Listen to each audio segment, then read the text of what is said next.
Jean-Claude Van Damme, le nom associé à l'image d'un héros d'arts martiaux fort, froid et indomptable dans une série de films d'action classiques des années 80 et 90.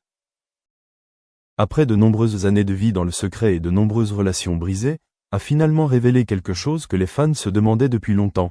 Il vit un véritable amour, une relation qui fait que le cœur qui semblait s'être refroidi à cause du temps et des défis brûle maintenant aussi fort qu'au début. Cet homme, qui a vécu 5 mariages, marqués par de nombreuses émotions, de la passion au romantisme, en passant par l'amertume et les regrets, aujourd'hui âgé de 60 ans, a surpris le public en avouant lui-même. Je n'ai jamais aimé aussi profondément et aussi paisiblement qu'aujourd'hui. Ma vie ne m'a jamais semblé aussi complète. La femme qui l'accompagne actuellement est Gladys Portugues, une ancienne culturiste qui a été l'épouse de Van Damme à 2 reprises dans sa vie. Après son deuxième divorce, beaucoup de gens pensaient que les 2 hommes se sépareraient pour toujours, mais la vie est étrange, ils se sont remis ensemble en silence, ont surmonté toutes les vieilles blessures, ont appris à pardonner et ont commencé un tout nouveau chapitre. Nous avions l'habitude de nous laisser emporter par des choses sans nom, des choses qui faisaient oublier aux gens la raison pour laquelle ils s'aimaient. Mais après tout cela, nous avons réalisé que nous étions faits l'une pour l'autre, a partagé Van Damme dans une récente interview.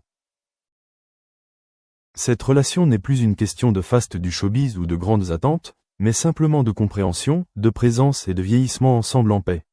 Van Damme n'est plus le garçon colérique et rebelle qu'il était dans sa jeunesse.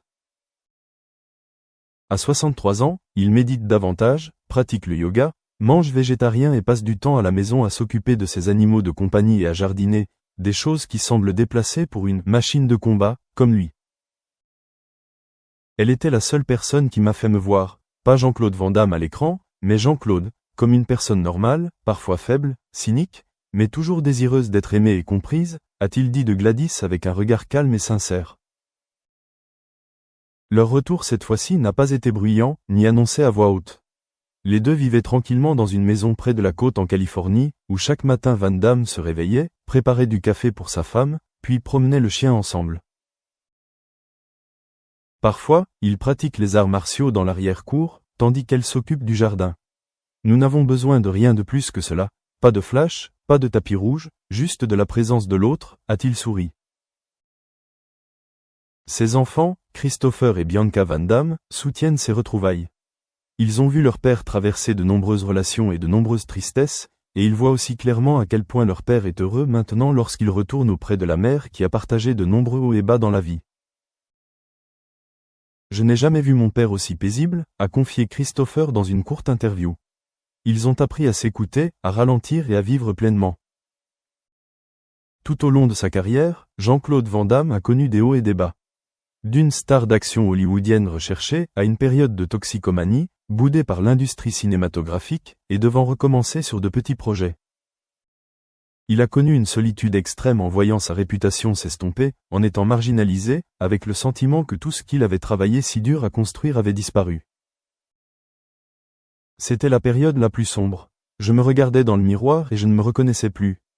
J'ai perdu non seulement ma carrière, mais aussi ma confiance en moi, a-t-il confié un jour.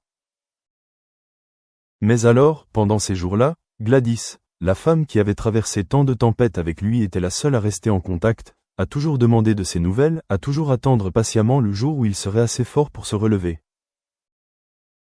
Et ce jour est arrivé. Van Damme n'est pas seulement revenu au cinéma à sa manière, mais il est également revenu à un amour brisé. Ils n'ont pas besoin de signer à nouveau les papiers de mariage, ni d'annoncer à nouveau une cérémonie de mariage. Nous n'avons pas besoin de formalités, nos cœurs se sont reconnectés. Et cette fois, ce sera pour toujours, a-t-il affirmé. Jean-Claude Van Damme, avec des cicatrices sur le corps et l'âme, a finalement trouvé un bel amour, non plus un amour qui brûle intensément puis s'éteint, mais un petit feu, assez chaud pour durer toute une vie. Et cela, pour lui, était plus précieux que toute la renommée qu'il pourrait jamais acquérir. Gladys Portugues n'était pas seulement la femme qui revenait à ses côtés après tout, elle était aussi un symbole de patience, de pardon et d'un cœur d'amour inconditionnel. Au cours de nombreuses années passées ensemble, puis de séparation, puis de retrouvailles, Gladys n'a jamais blâmé ni dit du mal de son ex-mari, elle l'observait silencieusement de loin, suivant chaque chute de Van Damme et chaque effort pour se relever. Dans un rare partage avec les médias français, Gladys a déclaré un jour : Jean-Claude a toujours été une belle âme. Mais il y a eu des moments où il s'est égaré, englouti par le glamour et la pression. Je n'ai jamais cessé de croire qu'un jour il se retrouverait. Et je suis ici, non pas pour obtenir quoi que ce soit en retour, mais pour écrire avec lui le dernier chapitre de l'histoire d'amour que nous n'avons pas encore terminé. C'est pourquoi, lorsque les deux ont décidé de vivre à nouveau ensemble, leurs proches n'ont pas été surpris, mais seulement heureux pour eux. Aujourd'hui, les deux prennent soin de leur santé ensemble et partagent chaque instant de la vie quotidienne, des choses apparemment insignifiantes. From the level of assessments that students are taking, from the level of courses, whether they are, the proficiency level of of the courses, where is the current level of these different areas. So I wonder if there's any question about this slide here, and if, let me get back to your question again, Alistair, about the opportunity of international collaboration here. So because of Coursera's engagement with not only university partners, also with industry partners, the likes of Google, IBM, Facebook, all of these large technology companies who are really driving the way in terms of digitalization. They also offer programs, they offer professional certificates that we see that our learners or the learners on the platform are very keen to acquire. And this is where I believe international students or perhaps even local students wanted to be associated with these type of skills and these type of badges because they found that these are what the employers are asking for. I mean, as a company, as you may know, we started 9 years ago, but until 5 years ago only, we started to work with organizations, and we started with enterprises, businesses, the likes of Google and many multinational companies. This is where they started to hire us as a service provider to upskill or reskill their employees. And we learned a lot from this experience. And we are now carrying this experience with a lot of insights, a lot of data from those 92 million learners to inform and to advise universities as well. So as an individual, you may see a platform with a lot of courses, with a lot of certificates, but behind this platform, there's a wealth of data that we talk about this on a daily basis to our universities and university partners.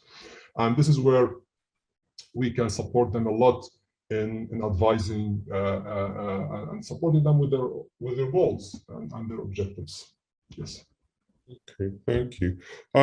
Did any of the panelists have any questions for Zahar about perhaps what the most useful, are there any things that you would like to track better using data at your institutions?